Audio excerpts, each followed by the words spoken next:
Hey guys, welcome back. Today I have a really fun summertime beach bag project to share with you. So this beach bag, which can also be used as a tote bag or market bag, is created by making 15 granny squares and then connecting them and adding a strap. So in the video, I'm going to teach you how to create each individual square, which is basically single crochets worked in the back loop, how to connect the squares using a variation of the mattress stitch, and then finally, I'll show you how to create the top border and add the straps. Before we begin, let's quickly go over what you'll need. I used Rico Baby Cotton Soft DK Weight yarn, and I've linked to it in the description below. The colors that I used were Patina and Coconut, so you'll need 2 skeins of each of these. You'll also need a size F5 or 3.75 millimeter crochet hook, a pair of scissors, some safety pins or stitch markers to hold the squares together, and a yarn needle to weave in the ends and seam the pieces together. Now that we've covered the basics, let's create the squares. We begin each square by making a magic loop, which is also called a magic circle. This is done by taking the tail end of the yarn and then wrapping it around the first 2 fingers of your left hand twice. Now using your thumb to hold the yarn in place, insert your hook underneath both strands of yarn and then pull up a loop. So what this does is creates a loop or a circle that is adjustable. So when you pull one end of the yarn, it'll tighten the loop. And what we're going to do here is crochet our first round into this loop. We can now begin our first round. So we chain 2, and the second chain of this chain 2 is going to count as our first single crochet of the round. And then working into the loop, make 2 more single crochets. So you'll have 3 single crochets in a row.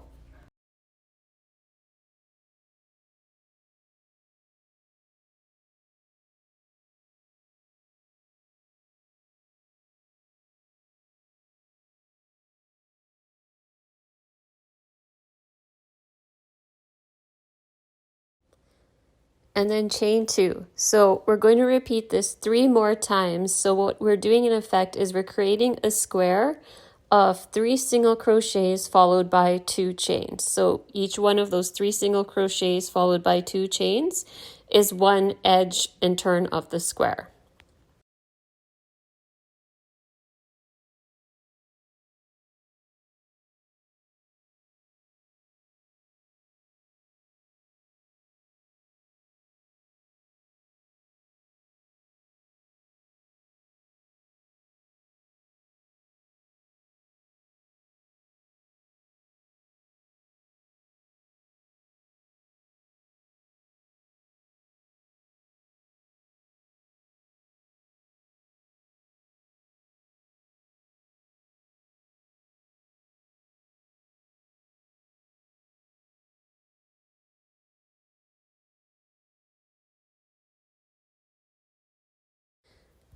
Now that we've completed the last chain 2, we're going to join to the first single crochet of the round with a slip stitch. So remember, that was our first chain 2 that we made. That counted as our first single crochet. So we're going to slip stitch right back into the top of that single crochet. And you might be wondering why I've removed my hook, so I'll explain.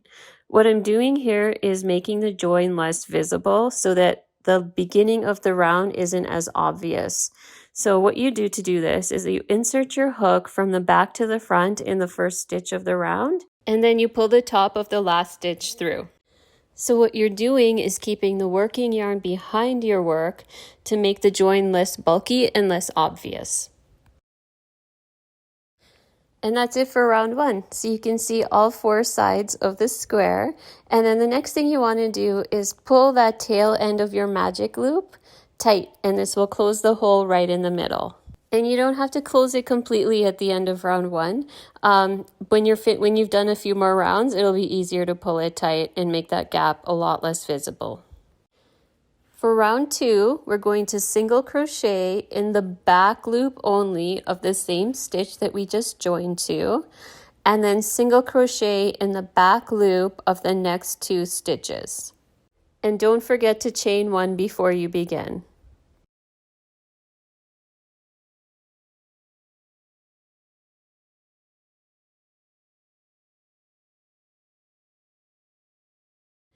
This will bring you to the first chain 2 space from the previous round.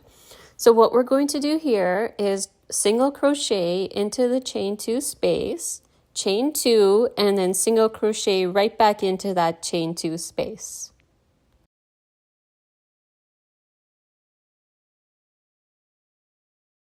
So now we're going to repeat this all the way around. So single crochet into the next 3 single crochet stitches, working only in the back loop, and then single crochet, chain 2, single crochet in the next chain 2 space.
Okay, now we're at the end of the round and we're going to join again to the first single crochet of the round in the same way we did for round 1. So we insert our hook from back to front into the first stitch of the round.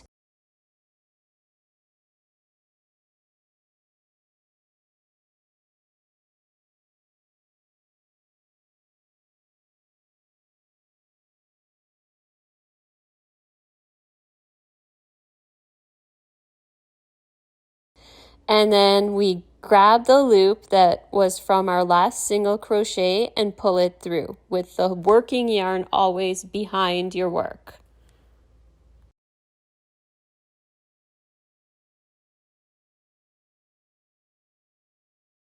And this brings us to round 3. So for round 3, what we're going to do is chain 1 and then single crochet in the back loop only of the first single crochet. So that's the stitch that we have joined to. And then again, we're going to single crochet in the back loops of each of the next single crochets, which in this case, we're adding an extra one every time we do the turn. You know how we do the single crochet, chain 2, single crochet. What that does is add one more stitch at the beginning and end of each turn. So instead of single crocheting into the next 2 single crochets, this time we're going to single crochet into the next 3 single crochets. And then this will bring us to the next chain 2 space. So in this chain 2 space, we're going to single crochet, chain 2, single crochet. And then again, we're going to repeat this pattern all the way around. So once you complete the single crochet, chain 2, single crochet in the chain 2 space, then we're going to single crochet in the back loop only of the next 5 single crochets. Because remember, we're adding 1 single crochet at the beginning and end of each edge of the square. So if you're following along with me, just work your way around the square until you reach the last chain 2 space, and then I'll show you how to finish off this round.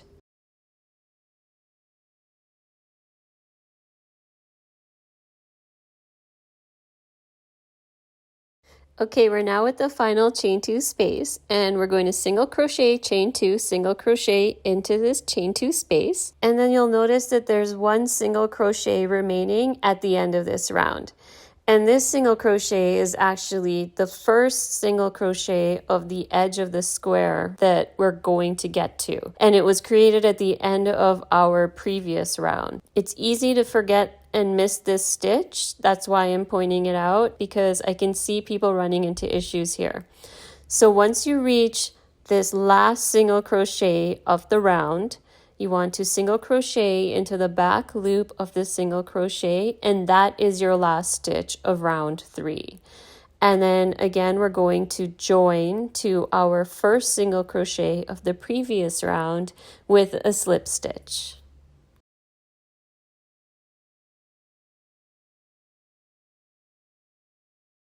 And if you're making your squares like mine, this is where we do the color change. So you can cut the yarn leaving a bit of a tail and switch to the next color. So to add the new color, it's super easy. You just make your first chain of the round with that color. So you can do that, and then we're going to begin round 4, and round 4 is worked just like round 3. So we're going to single crochet in the back loops of each stitch until we reach our chain 2 turn, and then once we reach that chain 2, we single crochet, chain 2, single crochet in that space. And then we work our way all around to the end in this way. So you'll notice though that when you reach the end, you will have each time one extra stitch because you created it from the round before. So like in the previous round, how we had that one extra single crochet that we had to work after our chain 2 space, we're going to have 2 this time when we get to the end of this round. So that's basically it. You just want to repeat round 4, changing colors as you like. So you can follow my design or create your own.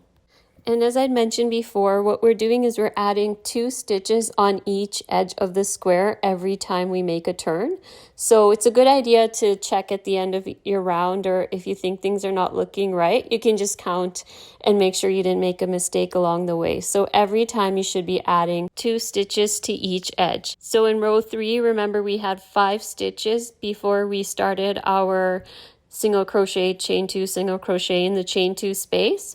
So for round 4, you want to make sure that there's 7, and then for round 5, you want to make sure that there's 9. And that's it. So all you need to do is keep repeating row 4 until your square is the right size. So you can make your squares like mine, which was a total of 10 rounds. And I changed colors after round 3, and then again after round 9, I added one more round of the first color. So once you've completed this square, make 14 more, and then I will show you how to join them using a variation of the mattress stitch.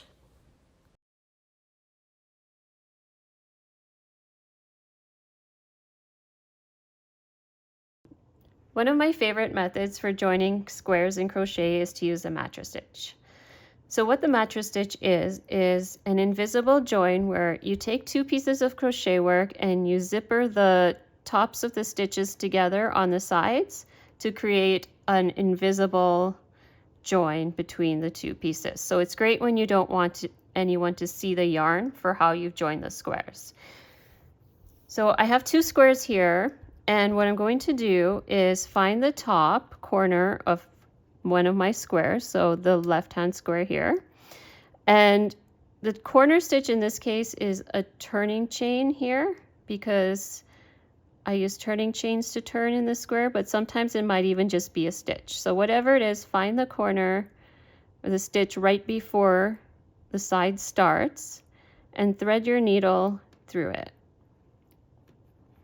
So you want to go up through both loops like that.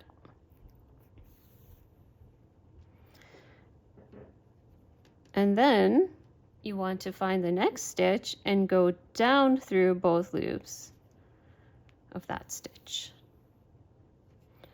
So now we're going to go to the other side. So for this square, we're going to do the same thing. So find the corner stitch,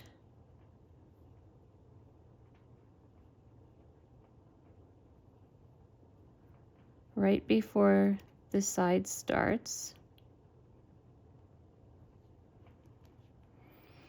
and insert your needle to go up through the stitch like that. And then for the next stitch, you want to go down through both loops, being careful not to split the yarn.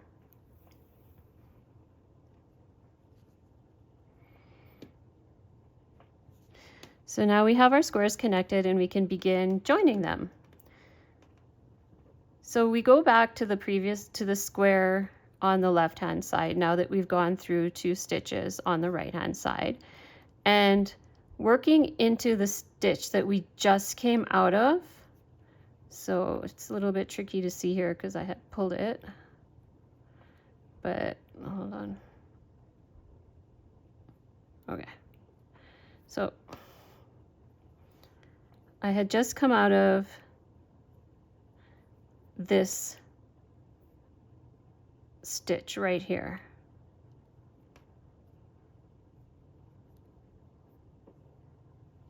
So I'm going to go right back into it.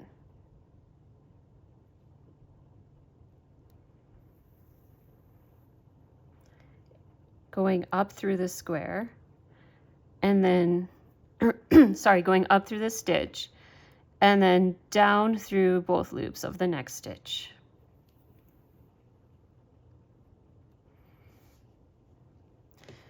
And then we're going to do the same thing on the other side. So go up through the stitch you just came out of before switching sides.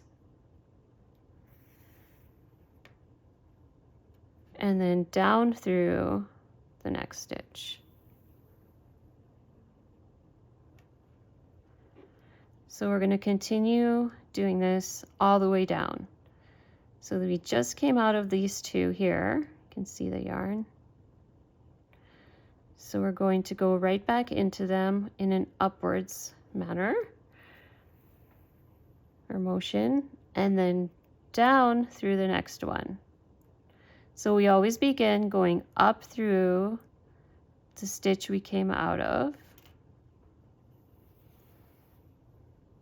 and down through the next stitch.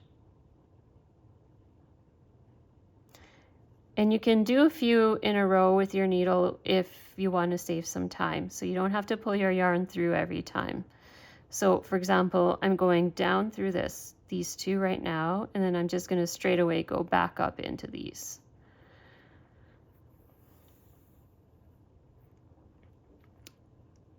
And then down through the loops of the next stitch and back up into the stitch that I came out of before switching sides. So now that I have a few stitches, I'll show you what it looks like when you pull it tight.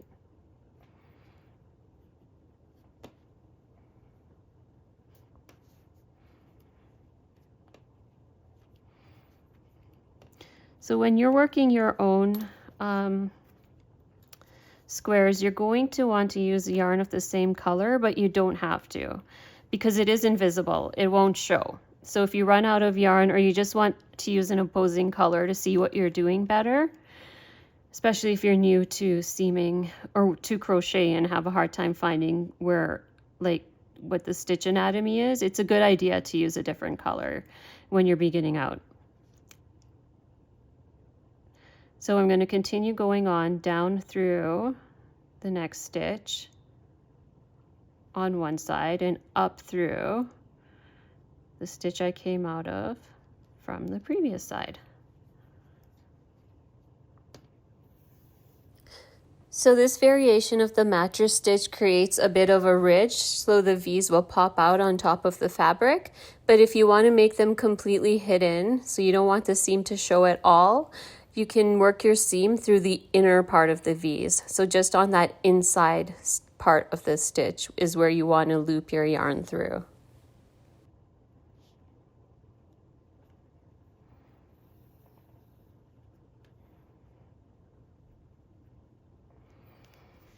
So I'm just going to turn my work to make it a bit easier here.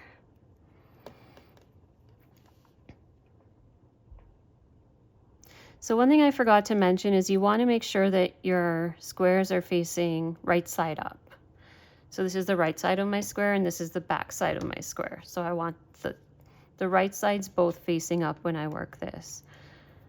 You can also look at it as the wrong sides facing each other. So it just depends on how what terms you want to use. Okay. So you just want to continue seaming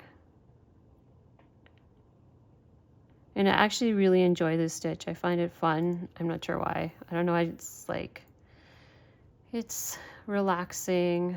It's a good way to just zone out,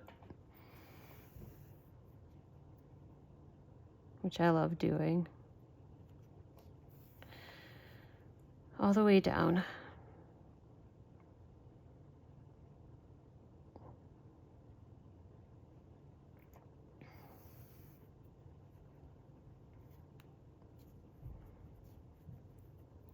And you don't want to do too many stitches before you pull it tight, because it can get a little bit hard to pull, especially if you're using a cotton yarn like I am.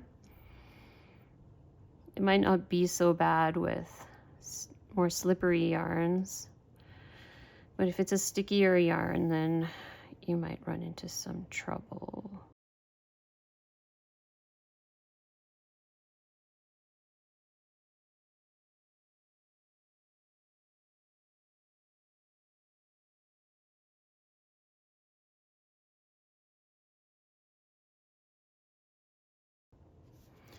So you can see how they're coming together nicely.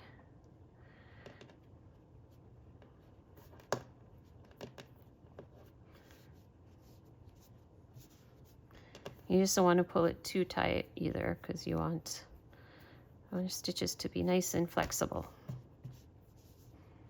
There you go. So continue seaming all the way down. And then I'll show you how to continue on to the next group of squares. So once you reach the end of your 2 squares that you've joined together, and you get right back down to the corner, just like how you started. So you want to get right into that corner stitch. So I'm just finishing off the right hand side, and then I'm going up through the left hand side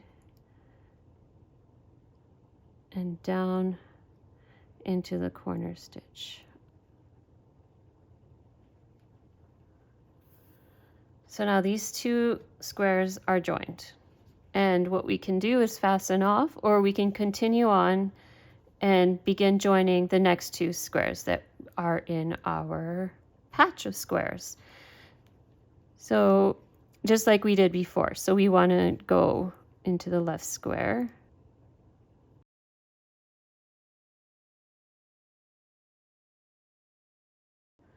and down. And pull it tight. And then do the same on the right square, just like we did before. And that's it for the mattress stitch. So just lay out your squares like in this diagram, and then you can see how you're going to fold them over and seam all of the edges together so that they are completely attached. You might want to use some safety pins like I did, just to hold them in place while you're sewing. It keeps it a little bit less messy. And then once you've got all of your squares seamed together and woven in the ends, you're ready to create the border along the top edge of the bag and add the straps. Okay, we're at the final step of the project. So what we're going to do here is add the border around the top edge of the bag as well as the straps at the same time. So before you begin, flip your bag inside out. And this is important because we want our stitches to look the same on the inside and the outside of the bag. And then once you've done that, you can make a slip knot and insert your hook into the slip knot, and then make a slip stitch on one of the top corners of the bag to attach your yarn. Now chain 1 and single crochet right back into that same spot.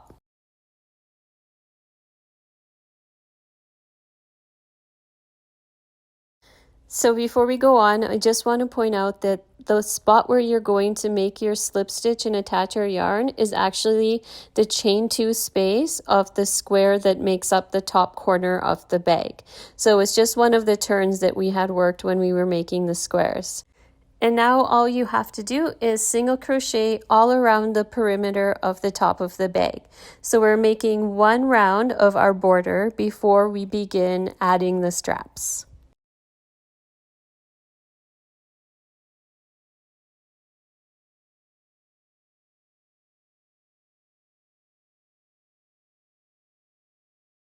And here I'm showing you why we have the bag inside out. So you can see that the stitches need to be worked this way if you're working from right to left, because the part that is on the inside is actually what's facing you. So that is the front of your work.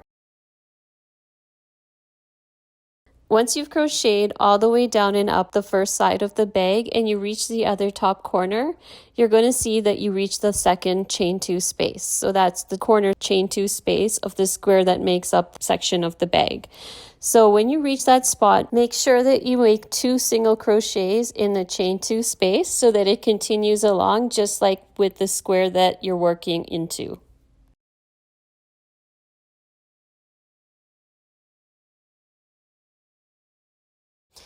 Once you've made your way single crocheting around the top of the bag, join to the first stitch, which is the chain 1 that we made before our first single crochet of this round.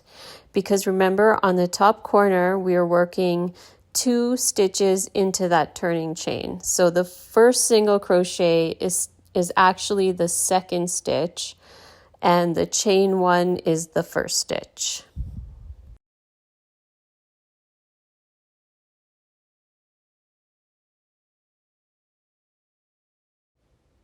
And now we're going to create the strap. So chain 72 chains, which is about 18 inches. So there's 4 stitches per inch. So if you want to make yours longer or shorter, just add or subtract 4 for each inch that you want to adjust the strap length by.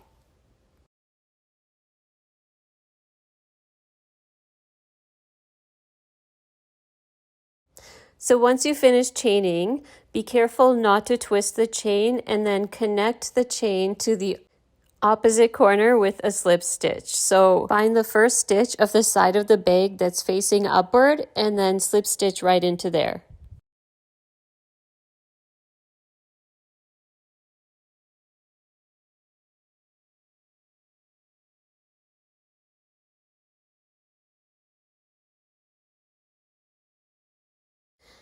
Now chain 1 and single crochet along the side of the bag that's facing up until you reach the other corner.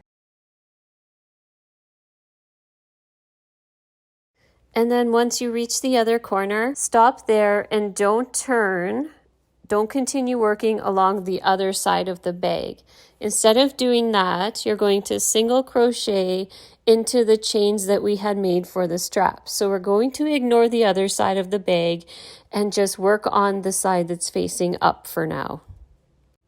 So find that first chain and single crochet into it, and then single crochet into all of the chains all the way down. And I'm single crocheting into the back bumps only because that makes it easier when you're working your way around on the other side. Then you'll have the V's of the opposite side of the stitch to work into.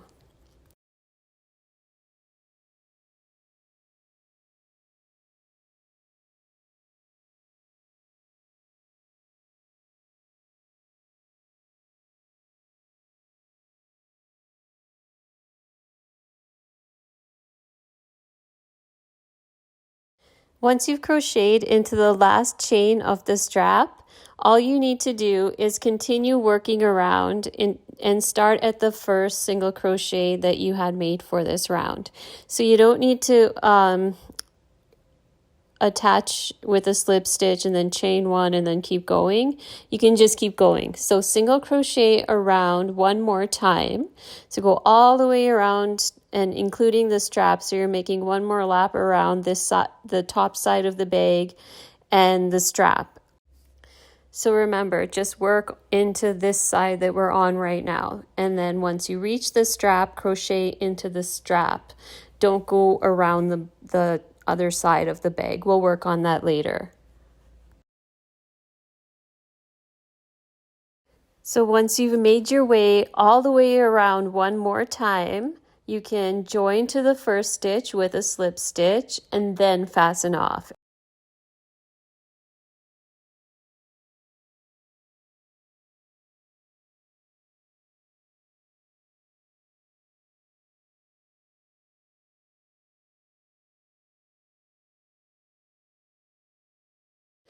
So now we're going to work 2 rounds around the opposite side of the bag.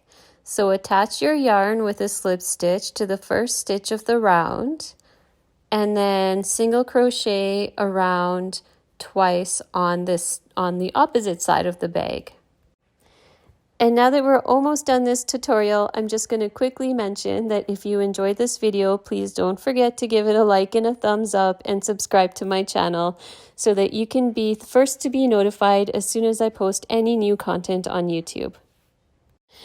And also don't forget that I've shared the link to the pattern in the description below.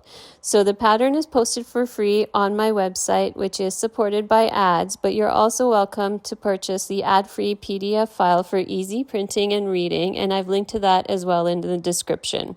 And I've also listed the materials that you will need to make your own crochet tote bag if you want to use the same materials that I did, the same yarn that I did. I've listed it below and linked to it as well.